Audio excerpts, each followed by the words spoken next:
अस्सलाम वालेकुम dear students. आज हम आज का दूसरा टॉपिक स्टार्ट कर रहे हैं। दूसरा टॉपिक है हमारा नज़रिया पाकिस्तान का मफ़हूम। इससे पहले हमने बात की, क्योंकि हमारे चैप्टर का नाम है पाकिस्तान की नज़रियाती असास, हमने इसको शुरू किया और उसमें फिर हमने नज़रिए की डेफिनेशन पढ़ी, नज़रिए के माखज़, नज़रिया किन चीज़ों से मिलकर बनता है और उसके बाद नज़रिए की अहमियत। आज हम स्टार्ट कर रहे हैं नज़रिया पाकिस्तान का मफ़हूम कि नज़रिया पाकिस्तान को हम आसान लफ्ज़ों में या उसकी वजाहत कैसे कर सकते हैं। यहाँ पर शुरू में हमारे पास है इस्लामी नज़रिया हयात नज़रिया पाकिस्तान की बुनियाद है। नज़रिया पाकिस्तान की बुनियाद क्या है?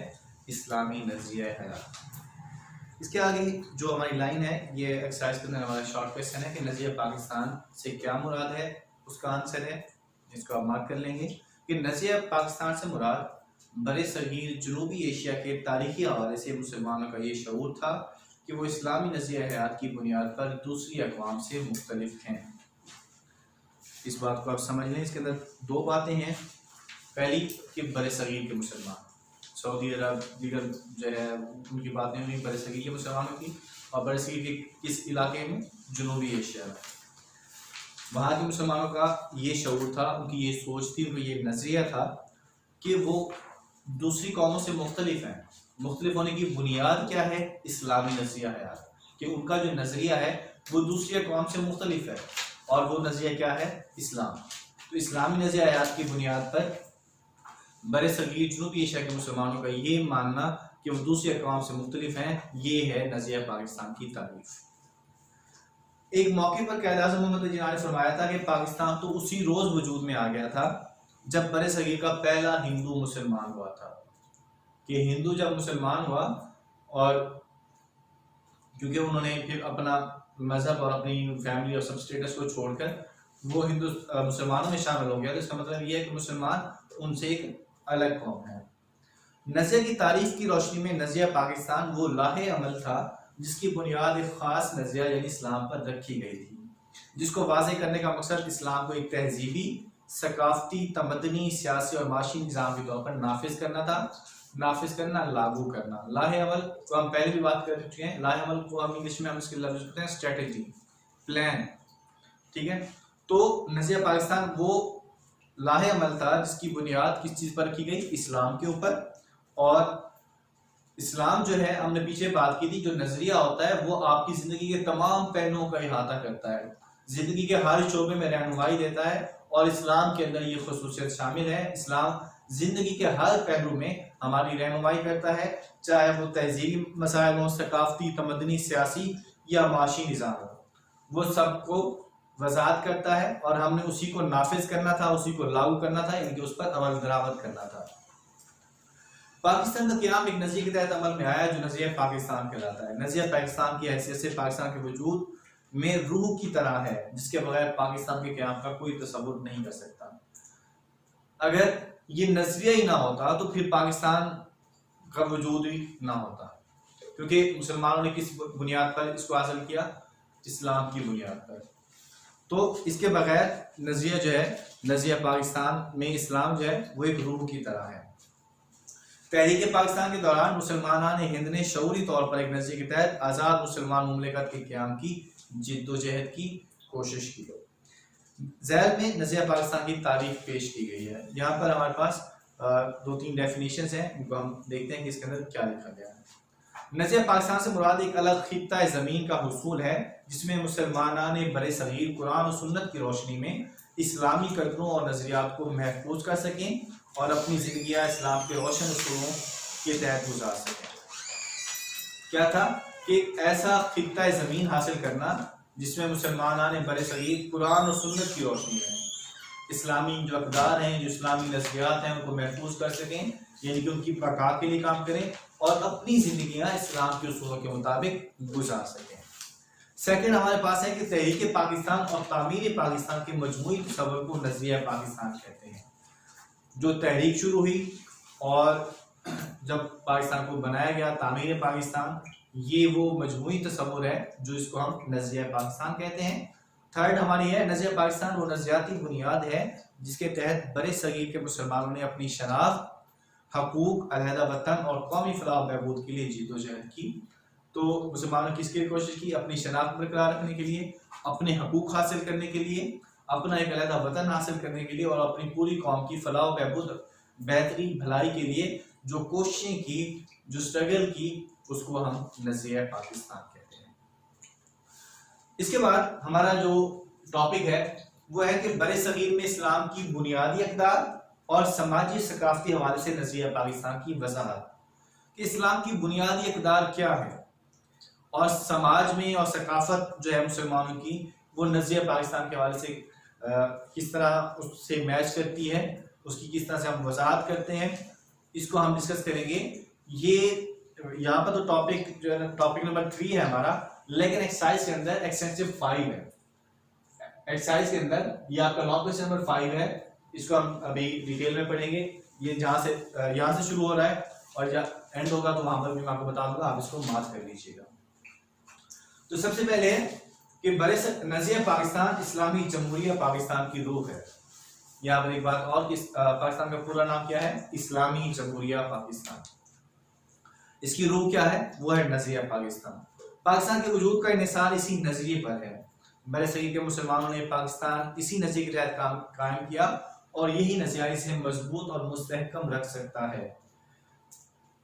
इस्लामी उसूलों के हिफाज के लिए ही पाकिस्तान कायम किया। पाकिस्तान इसलिए कायम किया गया, यहाँ पर इस्लामी उसूल नाफिज होंगे, इस्लाम के मुताबिक जिंदगी गुजारी जाएगी और यही नजरिया जो है यही पाकिस्तान को मजबूत रख सकता है, मुस्तहकम रख सकता है। पाकिस्तान की बका इसी नज़रिए पर अमल दरामद की सूरत में ही है। सबसे पहले हम यहाँ पर बात कर लेते हैं इस्लामी अक़दार की, इस्लामिक वैल्यूज। बड़े सगीर के मुसलमानों ने पाकिस्तान का मुताला करते वक्त ये सोचा था तो वैसा मुल्क हासिल करना चाहते हैं जहाँ इस्लामी अक़दार मसलन इंसाफ, मसावत, आज़ादी, रवादारी को फ़रोग़ दिया जाए। क्या हमें पाकिस्तान के बाद क़ायद-ए-आज़म से सवाल किया गया कि आपने पाकिस्तान का मुतालबा क्यों किया? तो आपने जवाब में फरमाया, भाईचारा, मसावत और इंसान दोस्ती हमारे मजहब, सकाफत और तहजीब की बुनियादी बातें हैं। चूँकि हमें इन बुनियादी इंसानी हकूक़ के ख़त्म होने का खदशा था, इसलिए हमने पाकिस्तान की तख्लीक के लिए जिद्दोजहद की। क़ायद-ए-आज़म रहमतुल्लाह अलैह के नज़दीक क्या था कि इस्लाम चूँकि भाईचारे, मसावत, इंसान दोस्ती का सबक देता है और ये वो चीज़ें थी जो वहाँ पर मुसलमानों को जो है मुयस्सर नहीं थी। वहाँ पर जो है तबकात थे, मुसलमानों को नीचा दिखाना। हमने पीछे शुद्धी तहरीक के बारे में बात की और ब्राह्मण समाज की बात की।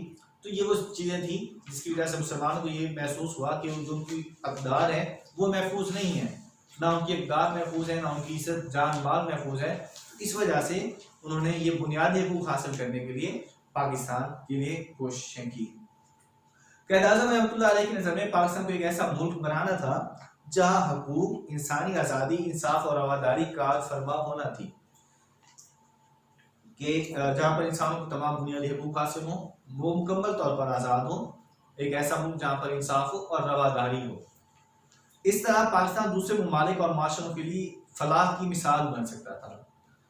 फलाह कामयाबी को कहा जाता है, तो एक कामयाबी की मिसाल पाकिस्तान बन सकता था। नज़रिया पाकिस्तान फलाही और मिसाली रियासत के क़याम की बुनियाद समझा गया कि हम एक ऐसी मिसाली और फलाही रियासत बनाएंगे जिसमें आवाम की फलाह और बहबूद की बुनियाद रखी जाएगी और ये दूसरी कौमों के लिए, दूसरे मुल्कों के लिए एक जो है वो मिसाली रियासत बनेगा।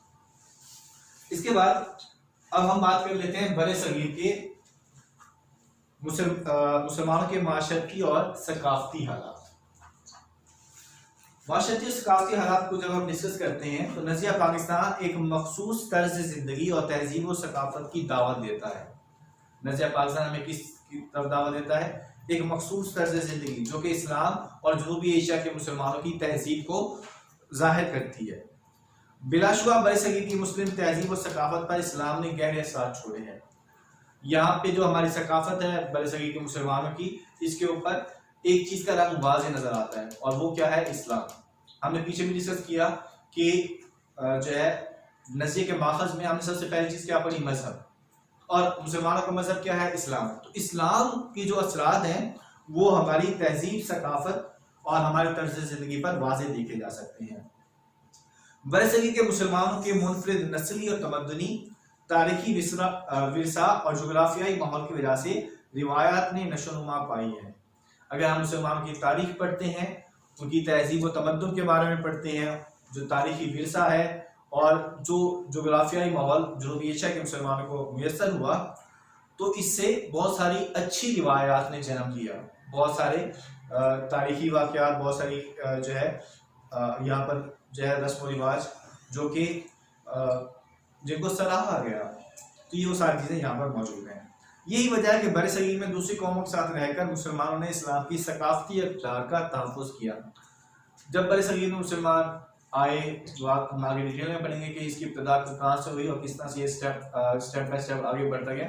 लेकिन यहाँ पर हम बात करेंगे कि जब मुसलमान यहाँ 1000 साल से रह रहे थे, तो उन्होंने किस तरह से इस्लामी इक़दार का तहफ़्फ़ुज़ किया, उन पर अमल किया, और उनके अमल और इस इक़दार के तहफ़्फ़ुज़ ने दूसरी कौमों को भी काफ़ी मुतासिर किया।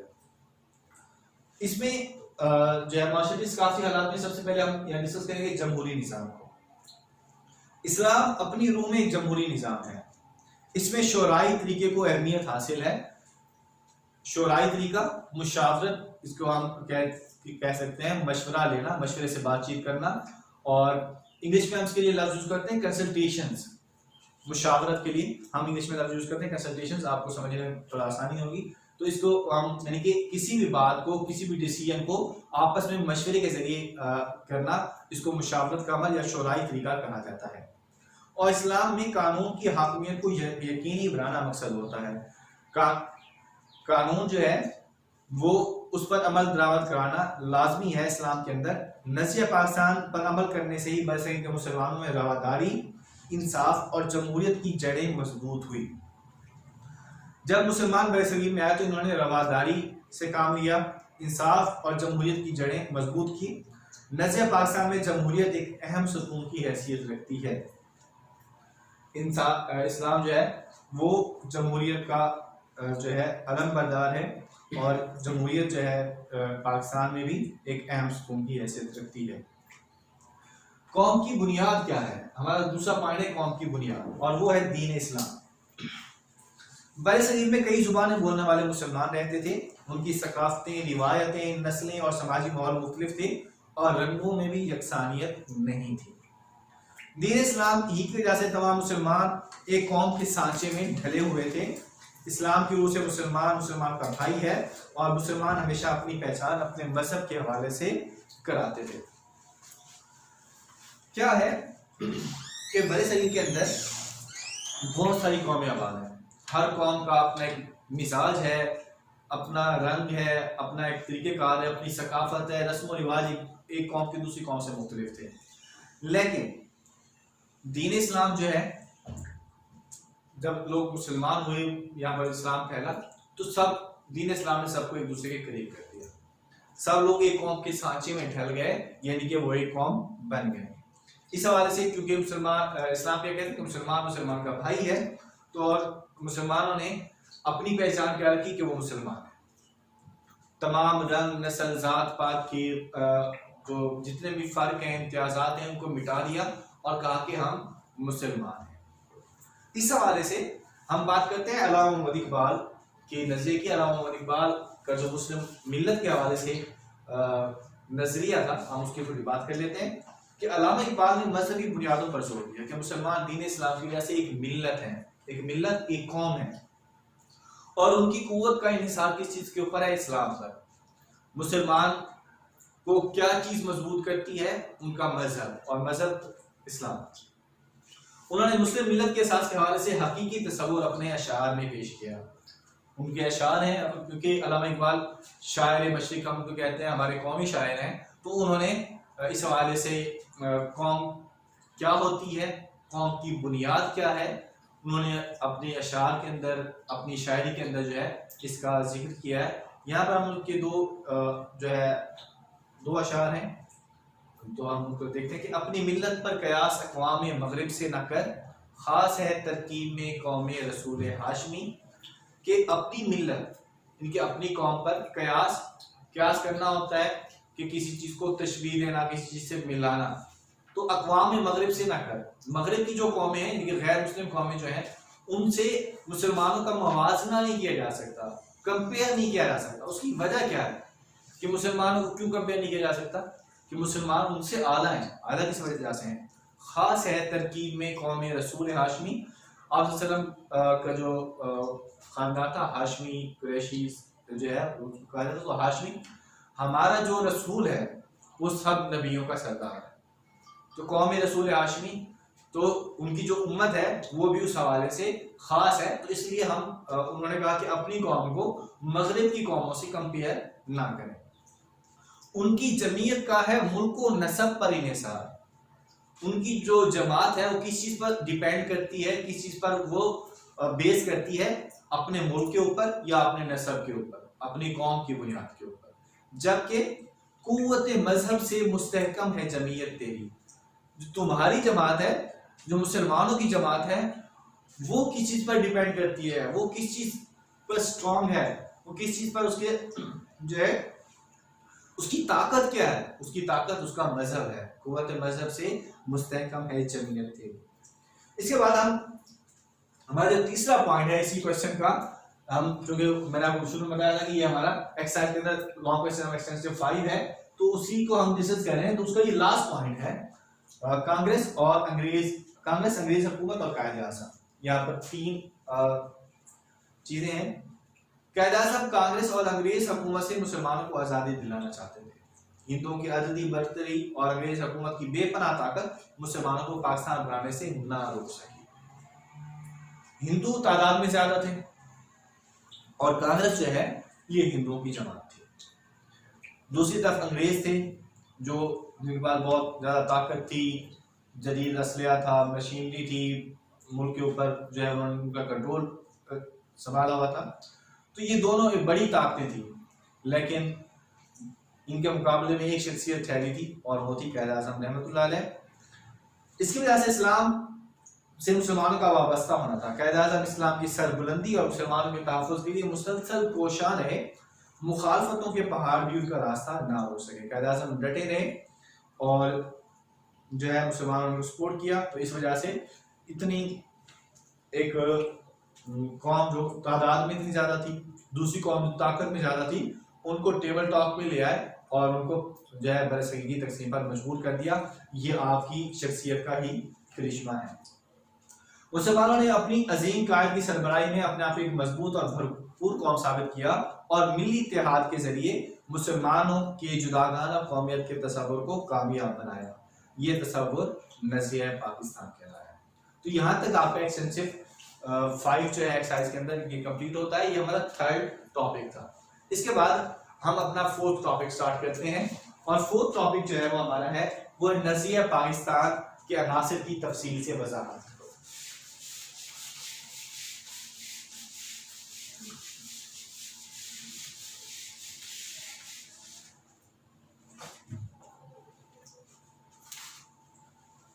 ये भी हमारा एक्सटेंसिव है एक्सरसाइज के अंदर। एक्सरसाइज के अंदर ये हमारा एक्सटेंसिव 2 है।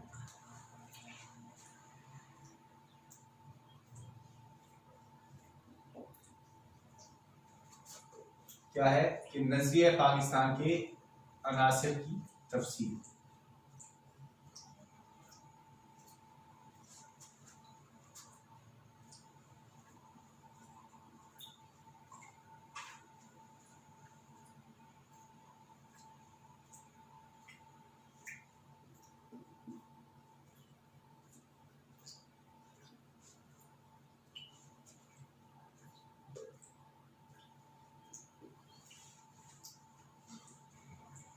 तो नज़रिया पाकिस्तान की बुनियाद किस चीज़ पर है? हम पहले डिस्कस कर चुके हैं, इस्लाम के ऊपर। नज़रिया पाकिस्तान की बुनियाद इस्लामी नज़रिया हयात पर रखी गई है। अकायद, इबादत, कानून की हुक्मरानी, अखुवत, मसावत और अदल और इंसाफ नज़रिया पाकिस्तान की अनासिर हैं। ये सारी चीज़ें हैं जो कि नज़रिया पाकिस्तान की बुनियाद हैं, नज़रिया पाकिस्तान के अज्जा हैं, एलिमेंट्स हैं। इन पर हम बात करते हैं। तो सबसे पहले हम बात कर लेते हैं अकायद की।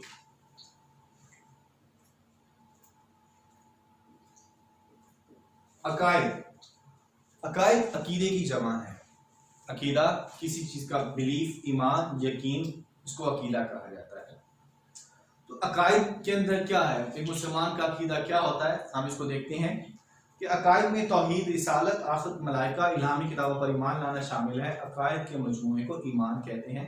हम जब पढ़ते हैं तो ईमान मुफस्सिर पढ़ते हैं, आमनतु बिल्लाहि व मलाइकतिही, मलाइका पर ईमान, व कुतुबिही, किताबों पर, व रुसुलिही, रसूलों पर, आमनतु बिल्लाहि व मलाइकतिही व कुतुबिही व रुसुलिही वल यौमिल आखिरि वल क़द्रि खैरिही व शर्रिही मिनल्लाहि तआला वल बासी बअदल मौत। ये वो अकायद है जो एक मुसलमान रखता है और इसी को हम ईमान कहते हैं। इसके मजमूए को क्या कहा जाता है, ईमान। ईमान की डेफिनेशन में आप ये राइट कर सकते हैं कि ईमान से क्या मुराद है, उसमें आप ये अकायद की तफसील लिखते हैं। तो अकायद में सबसे पहले क्या है, आमनतु बिल्लाहि, अल्लाह पर ईमान। अल्लाह पर ईमान को हम कहते हैं अकीदा तौहीद। तो ये क्या हुआ, अकीदा तौहीद। अकीदा तौहीद से मुराद है कि अल्लाह ताला सारी कायनात का खालिक और मालिक है, वो वाहिद और यकता है, उसका कोई शरीक नहीं और ना ही कोई चीज उसके इल्म से बाहर है। अल्लाह ताला एक है, उसका कोई शरीक नहीं है, वो यकता है, कोई चीज उसके इल्म से बाहर नहीं है और वो हर चीज पर कादिर है। आगे कुरान पाक की आयत का एक हिस्सा है, इन्नल्लाह अला कुल्लि शैइन कदीर, कि बेशक अल्लाह ताला हर चीज पर कादिर है। सूरह बकरा की आयत नंबर 20 कि इन्नी जाइलुन फिल अर्दि खलीफा, यहाँ पर हम इसको बाद में सोचते हैं, पहले हम यही बात कर लेते हैं कि बेशक अल्लाह ताला हर चीज पर कादिर है और कोई शय उसकी कुदरत से बाहर नहीं है। तो ये हो गया हमारा अकीदा तौहीद। इसके बाद हम बात कर लेते हैं इंसान का इस दुनिया में क्या मकाम है। इंसान का मकाम, इंसान का इस दुनिया के अंदर क्या मकाम है, ये बताया गया है हमें सूरह बकरा की आयत नंबर 30 में। सूरह बकरा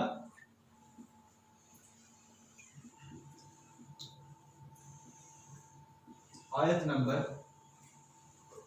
30 का इब्तदाई हिस्सा, इसके अंदर क्या फरमाया गया, इन्नी जाइलुन फिल अर्दि खलीफा, के जमीन में अपना नायब बनाने वाला हूं।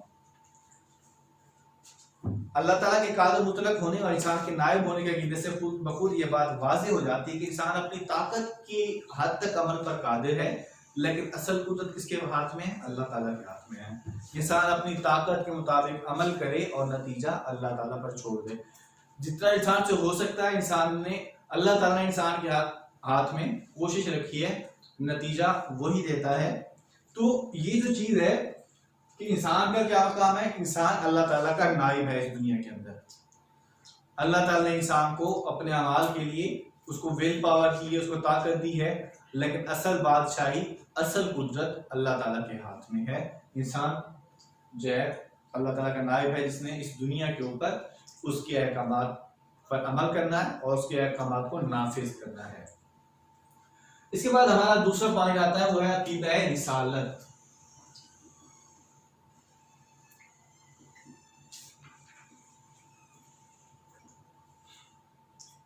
अकीदा रिसालत का मतलब है तमाम रसूलों पर ईमान।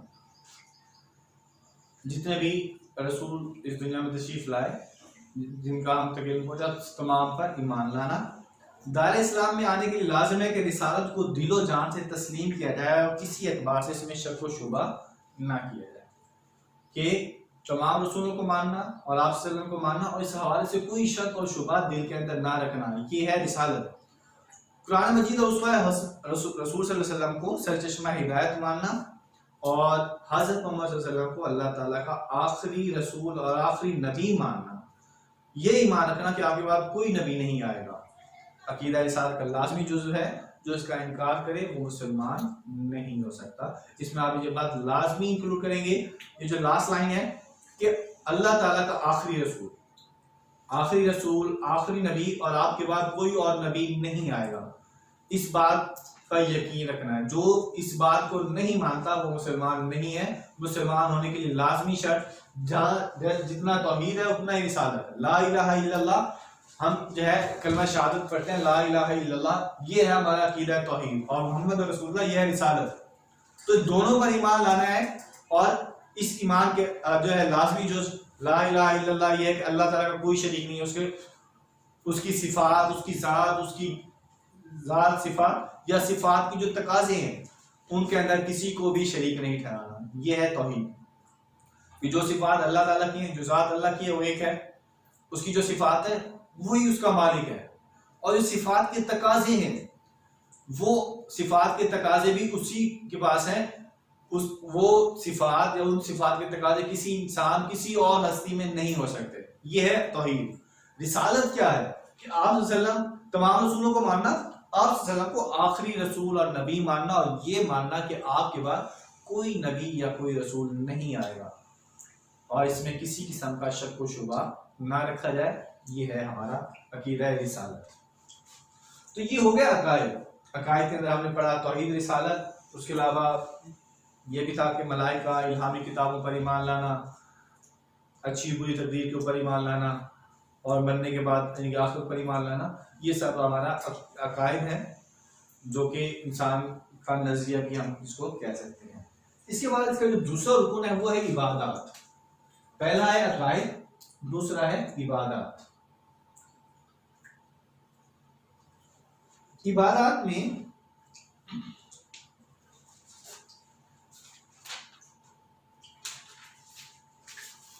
अरकान इस्लाम की हम बात कर लेते हैं कि अरकान इस्लाम 5 हैं टोटल। 5 में से पहला जो है वो है अकीदा तौहीद। यहां हम राइट कर लेते हैं अरकान इस्लाम। सबसे पहले है जिसको हम अकायद कहते हैं, तौहीद, मतलब जिसको हम तौहीद और रिसालत।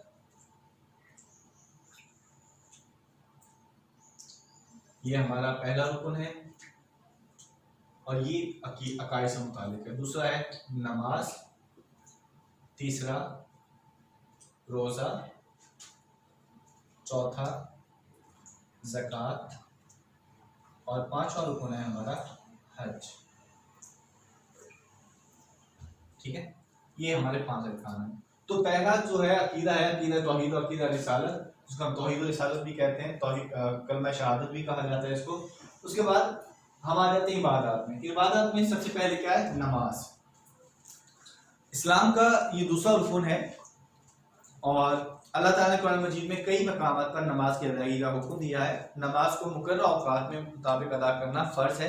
अल्लाह ताला ने कुरान पाक में फरमाया इन्ना सलाता कानत अलल मुमिनीना किताबन मौक़ूता, कि बेशक नमाज का मोमिनों पर औकात मुकर्ररा में अदा करना फ़र्ज है। जो नमाज के औकात हैं उसी औकात के दौरान, उसी वक्त में उसको अदा करना फ़र्ज है। और ये सूरत निसा की आयत नंबर 103 में ये फरमाया गया है इन्ना सलाता कानत अलल मुमिनीना किताबन मौक़ूता, कि बेशक नमाज का मोमिनों पर औकात मुकर्ररा में अदा करना फ़र्ज है। दरअसल नमाज कायम करना दीन इस्लाम को कायम करने का वो नमूना है जिसका मुजाहरा हर रोज़ होता है। अल्लाह ताला की इताअत का ऐसा निज़ाम पूरे मुआशरे में कायम होना चाहिए। ये दिन में 5 मरतबा होता है कि अल्लाह ताला के हुज़ूर जो है जाकर सजदा रेज़ होना, एक डिसिप्लिन के साथ। माशरे के मुख्तलिफ लोग जो है वो इकट्ठे होते हैं, जो है वो मामलात होते हैं, तो एक तरह से माशरती अमल भी है, मजहबी अमल भी है। तो ये अल्लाह ताला की रात का निज़ाम है।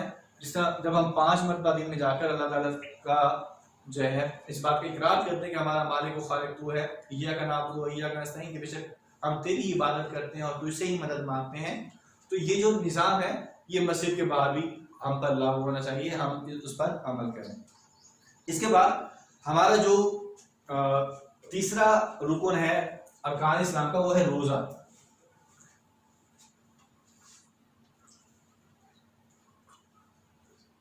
रोज़ा इस्लाम का तीसरा रुकन है। तमाम इबादत की तरह रोज़ा भी फ़र्ज का बेहतरीन इज़हार है और बंदे और अल्लाह ताला के दरमियान कुर्बत का ज़रिया है। रोज़ा एक बदनी इबादत है, इसमें जो है सुबह तुलूए आफ्ताब से पहले से लेकर गुरूब आफ्ताब तक जो है वो भूखा प्यासा और तमाम गैर शरई चीज़ों से बचना, और जो चीज़ें आम दिनों में हलाल होती हैं खाना पीना उनसे भी बचना, ये एक रोज़े का अमल होता है। और रोज़ा जो है इसके बारे में फरमाया गया कि अल्लाह ताला ने फरमाया कि रोज़ा मेरे लिए है और बेशक मैं ही इसकी जज़ा हूँ। तो रोज़ा जो है इस्लाम का तीसरा रुकन है। इसके बाद इस्लाम का चौथा रुकन वो है ज़कात। हमने पहले बात की वो तो अकायद थे, उसके बाद नमाज एक बदनी इबादत है, एक माशरती इबादत है, रोजा भी बदनी इबादत है। ज़कात जो है ये माली इबादत है। ज़कात माली इबादत है और इसका माशी निज़ाम की मजबूती का जरिया है। ये जो हमारा मईशत की आपने बात की कि आपका सोर्स ऑफ इनकम क्या है और कैसे कमाते हैं, तो ये उस निज़ाम को मजबूत बनाता है। किस तरह मजबूत बनाता है? ज़कात के निज़ाम की वजह से दौलत चंद हाथों में इकट्ठी होने की बजाय गर्दिश में रहती है और माशरे के गरीब तबके तक भी पहुंच जाती है। अमीर और गरीब का जो फर्क है, अमीर को कहा गया कि वो ज़कात अदा करे, इससे जो है वो गरीब लोग भी जीने के काबिल रह सकेंगे, गरीबों का भी फायदा होगा और इस तरह जो है मईशत बेहतर होती है और एक जो है माशरे के अंदर नफरत, तासुब और या जो हसद का मादा होता है वो भी ख़त्म हो जाता है और जो है गरीब या महरूम तबके को एहसास से महरूम ही नहीं रहता और वो लोग ज़िंदगी गुजार सकते हैं। तो ये एक बहुत अच्छा निज़ाम है माशी हवाले से ज़कात। और हमारा पांचवा रुकन जो है अरकान इस्लाम का वो है हज, जो कि साहिब इस्तिताअत लोगों पर फ़र्ज है। साहिब इस्तिताअत लोग वो जो जिनके पास ज़रूरियात ज़िंदगी के अलावा इतने पैसे हों कि वो हज अदा कर सकें और वो भी ज़िंदगी में एक मरतबा। तो हज के मौके पर अल्लाहुम्मा लब्बैक की पुकार जो है मुसलमानों की इत्तेहाद और भाईचारे की ऐसी मिसाल है जो दुनिया में कहीं नजर नहीं आती। पूरी दुनिया से लोग आते हैं हज अदा करने के लिए, उसमें हर मजहब से, हर मसलक, हर जुबान, रंग, नस्ल के लोग वहाँ पे मौजूद होते हैं। उन्होंने एक जैसा लिबास इनके इहराम के अंदर होते हैं और उनकी जुबान पर एक ही कलमे होते हैं, लब्बैक अल्लाहुम्मा लब्बैक। तो ये एक ऐसी एग्जाम्पल है जो दुनिया के अंदर कहीं नहीं मिलती, जो कि इस्लाम की तमाम खूबियाँ, रवादारी, मसावात का जो है एक अमली सबूत होती है। तो ये तो हो गया हमारे जो है अकायद और इबादत। अब हम इसके जो दीगर हैं हम उनकी तरफ जाते हैं कि इसके अलावा और कौन कौन सी चीजें जो हैं वो इस्लामी इक़दार के हवाले से हैं।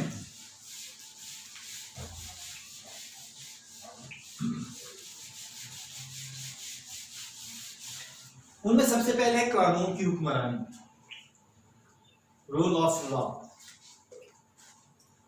सबसे पहले है कानून की हुक्मरानी।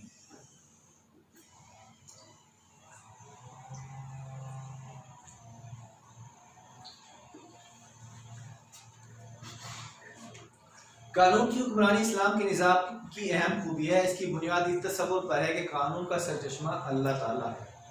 कुरान और उसवा रसूल का कानून की बुनियाद है। बादशाह और गुलाम इस कानून के सामने बराबर है। इस्लाम के निज़ाम में जमहूरियत की रूह मौजूद है। इसके अंदर दो तीन बातें। सबसे पहले कानून का सरचश्मा कौन है? अल्लाह ताला। कानून किसने बनाया है? अल्लाह ताला ने। और वो हम तक कैसे पहुंचा? कुरान और उसवा रसूल के जरिए। कुरान पाक और आप सल्लल्लाहु अलैहि वसल्लम की हदीस मुबारका जो है ये अल्लाह ताला के जो कवानीन हैं वो हमारे पास कुरान के जरिए पहुंचे, आप सल्लल्लाहु अलैहि वसल्लम की सुन्नत के जरिए पहुंचे, हदीस के मुताबिक पहुंचे। अब जो कानून अल्लाह ताला ने बना दिया है वो सबके लिए है, चाहे वो बादशाह हो, चाहे गुलाम हो, अमीर हो, गरीब हो, सबके लिए वो कानून बराबर है। और इस्लाम में जमहूरियत भी मौजूद है। जमहूरियत जो है वो कानून के अंदर जो है कानून के मामला को देखते हैं। इसके बाद हमारा नेक्स्ट है वो है अखुवत और मसावत। दो वर्ड्स हैं और उनके दोनों के मुख्तलिफ मीनिंग हैं, अखुवत और मसावत।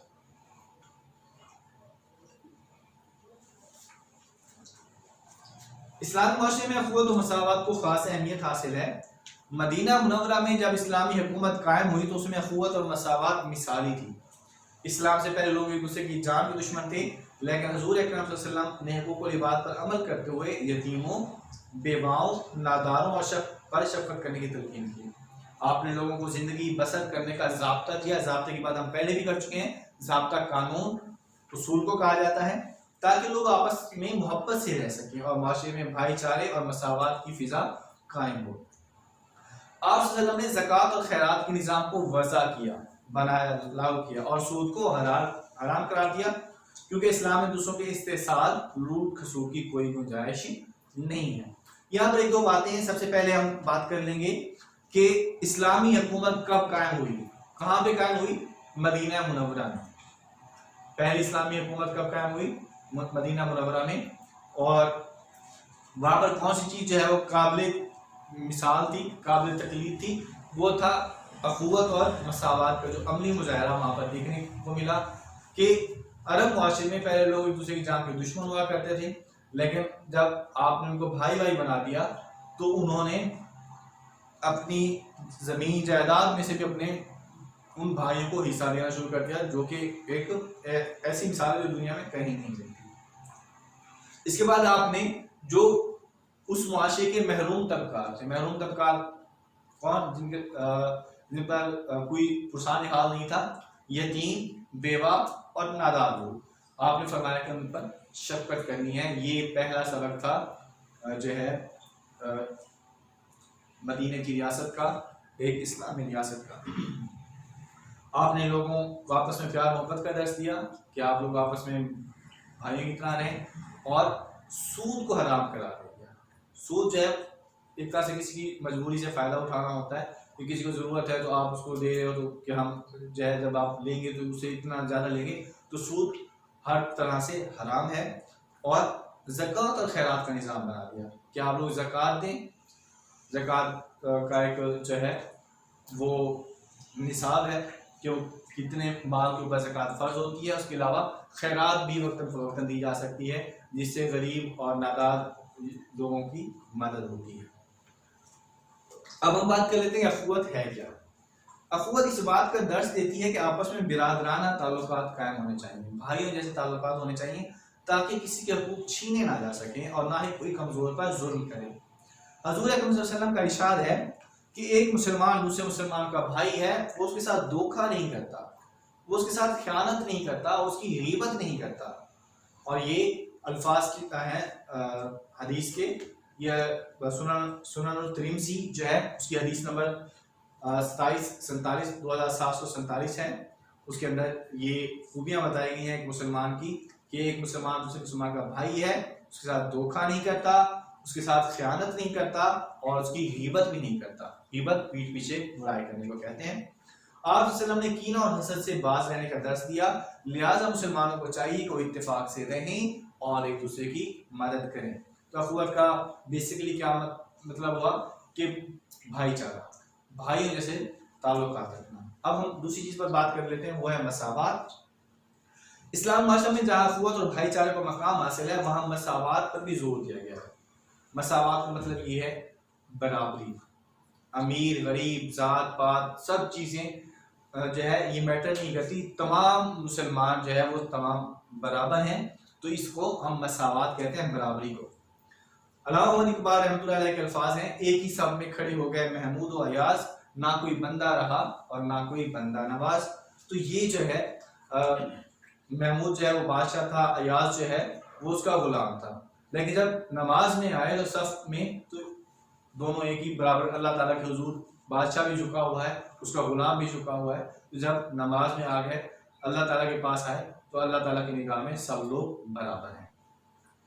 फरमान रसूल सल्लल्लाहु अलैहि वसल्लम, इस्लाम में ऊंच नीच का कोई तसव्वुर नहीं। इस्लाम ने ऐसे मुआशरे की बुनियाद रखी है जिसमें गरीब और अमीर सब एक जैसे हैं, किसी को किसी पर बढ़तरी हासिल नहीं। हज़रत मोहम्मद सल्लल्लाहु अलैहि वसल्लम ने इस हकीकत को अपने आखिरी खुतबा हज में यूं बयान फरमाया, जिसको हम खुतबा हुज्जतुल विदा भी कहते हैं, कि ऐ लोगों, बेशक तुम्हारा रब भी एक है, तुम्हारा बाप भी एक है।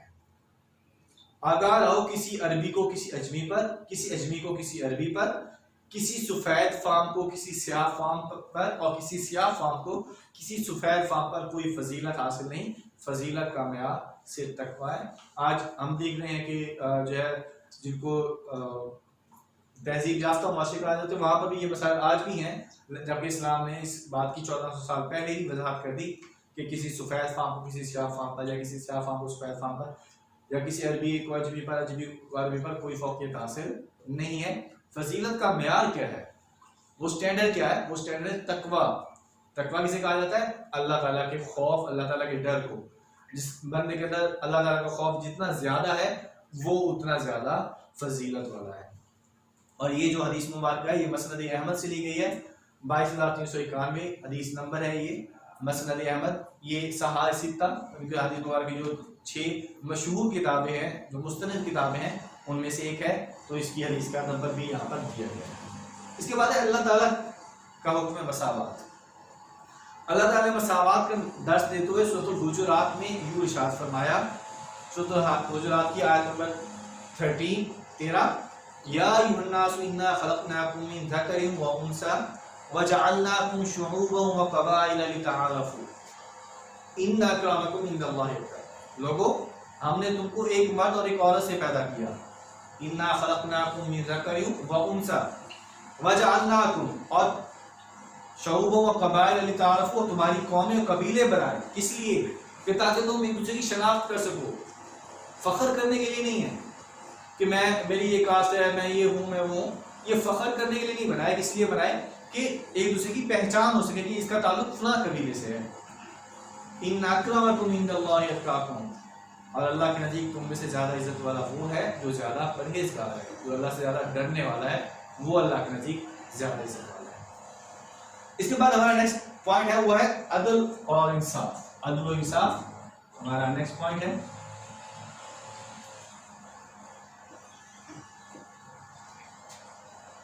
अदल इंसाफ के बगैर कोई भी मुआशरा तरक्की नहीं कर सकता। लिहाजा अदल इंसाफ का तकाजा है कि मुआशरे में हर किसी को उसका हक मिले।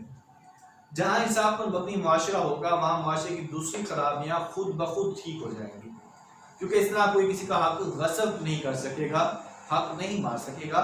सजा के खौफ से कोई बेईमानी या नाइंसाफी का मुर्तकिब नहीं होगा। तुलूए इस्लाम से पहले इस किस्म की बेईमानी को ताकतवर को सजा ना देना, जबकि कमजोर को सजा देना आम था। लेकिन इस्लाम के बाद अदल और इंसाफ की फिजा कायम हुई और मुसलमान माशरे में इंसाफ एक अहम ज़रूरत बन गया। जब मुसलमान माशरा कायम हुआ, मुसलमान की हुकूमत कायम हुई, तो उन्होंने अदल और इंसाफ पर जोर दिया, इस बात पर जोर दिया कि जो कानून है वो सबके लिए एक जैसा होना चाहिए। आगे अदल और इंसाफ की अहमियत। अदल और इंसाफ की ज़रूरत ज़िंदगी के हर शोबे में है। अदल और इंसाफ के निफाज को मुमकिन बनाना अदालती निज़ाम की जिम्मेदारी है। किसकी जिम्मेदारी है? अदालती निज़ाम की। जो जुडिशरी सिस्टम होता है, उनको इस बात को यकीनी बनाना होता है कि वो अदल और इंसाफ को कायम रखेंगे। इस मकसद के लिए अदालतों का आज़ाद होना निहायत ज़रूरी है। जजों पर किसी किस्म का सियासी दबाव नहीं होना चाहिए, ताकि कानून का इतलाक सब पर यकसा हो। कोई अमीर हो या गरीब, सबके लिए सबके जुर्म के मुताबिक सज़ा होनी चाहिए। तो अदालतें पाकिस्तान इस्लामी जुम्महिया पाकिस्तान में आज़ाद हैं, अब इंसाफ फराहम करना ये उनकी जिम्मेदारी है। इसके बाद है अदल और नबी सल्लल्लाहु अलैहि वसल्लम। एक चीज़ होती है कि जब एक कानून बना दिया जाता है, कह दिया जाता है, तो वो कहना या कानून बना देना थोड़ा आसान रहता है, लेकिन उस पर अमल दरामद करना, अमल दरामद करके दिखाना, प्रैक्टिकल होना, ये एक अलग चीज़ होती है। तो हम इसकी एग्जांपल देखते हैं आप सल्लल्लाहु की ज़िंदगी में। इसकी तो वैसे बेशुमार मिसालें हैं, लेकिन जो सिलेबस में हमारे पास ये है, ये सहीह बुखारी की हदीस नंबर 3475 है, और इसमें जो है क्या कहा गया, कौन सा वाक़या हम इसको डिस्कस करते हैं। हज़रत सल्लल्लाहु अलैहि वसल्लम का फरमान है कि जो कौम अदल और इंसाफ को तर्क कर देती है, तबाही और बर्बादी उसका मुकद्दर बन जाती है। हज़रत सल्लल्लाहु अलैहि वसल्लम ने अदल और इंसाफ की बहुत सारी मिसालें छोड़ी हैं जो दुनिया के लिए नमूना है। एक दफ़ा कबीला बनु मखजूम की औरत ने चोरी की और आपसे सिफारिश की गई, तो आप सल्लल्लाहु अलैहि वसल्लम ने क्या इरशाद फरमाया कि तुमसे पहले कौमें इसीलिए तबाह हो गई कि उनमें से जब कोई बड़ा आदमी जुर्म करता था तो उसे सजा नहीं दी जाती थी, और अगर कोई छोटा आदमी जुर्म करता तो उस पर हद लागू कर दी जाती थी, यानी कि उस पर सजा दी जाती थी। खुदा की कसम, अगर फातिमा बिन्ते मोहम्मद भी चोरी करती तो मैं उसका भी हाथ काट देता। इनके आपने अपनी बेटी का कहा कि अगर मेरी बेटी भी चोरी करती तो मैं उसका भी हाथ काट देता। तो इससे जो है वो जो सिफारिश कल्चर था कि या एक जो गुमान था कि जो ताकतवर लोग होंगे, जो इज़्ज़तदार लोग होंगे, उनको जो है उनको रियायत दे दी जाएगी, और जो दीगर लोग हैं उन पर उनको सज़ा लाजिमी दी जाएगी। तो आपने इस बात की नफ़ी कर दी। तो अदल और इंसाफ की अहमियत से इनकार नहीं किया जा सकता। किसी भी मुआशरे में कानून की बालादस्ती जो है वो लाजमी बनाई जाए, तो इससे जो है मुआशरा दिन दुगनी रात चौगुनी तरक्की करता है। तो ये वो इस्लामी अक़दार हैं जो कि नज़िया पाकिस्तान की बुनियाद हैं, और समाज और सकाफ़ती हवाले से जो नज़िया पाकिस्तान की वज़ाहत करती हैं, और उसके अंदर हमने पढ़ा कि इस्लामी अकादमी जो है भाईचारा, मसावत, इंसान दोस्ती, ये चीज़ें शामिल हैं। और उसके अलावा हमने जो है मुसलमानों के माशरती सकाफती हालात पढ़े। नज़रिया पाकिस्तान के अनासर में हमने अकायद पढ़े। अकायद के अलावा हमने इबादत के हवाले से पढ़ा। इबादत के बाद हमने मुआशरती ज़िंदगी में, आम ज़िंदगी में जिन मामला से हमारा जो है सामना होता है, जिन चीज़ों को हमने अंडरस्टैंड करना होता है, जिन चीज़ों के साथ हमने लेके चलना होता है, हमने उन चीज़ों की डिटेल पढ़ी। तो आज के लिए इतना ही। अल्लाह हाफ़िज़।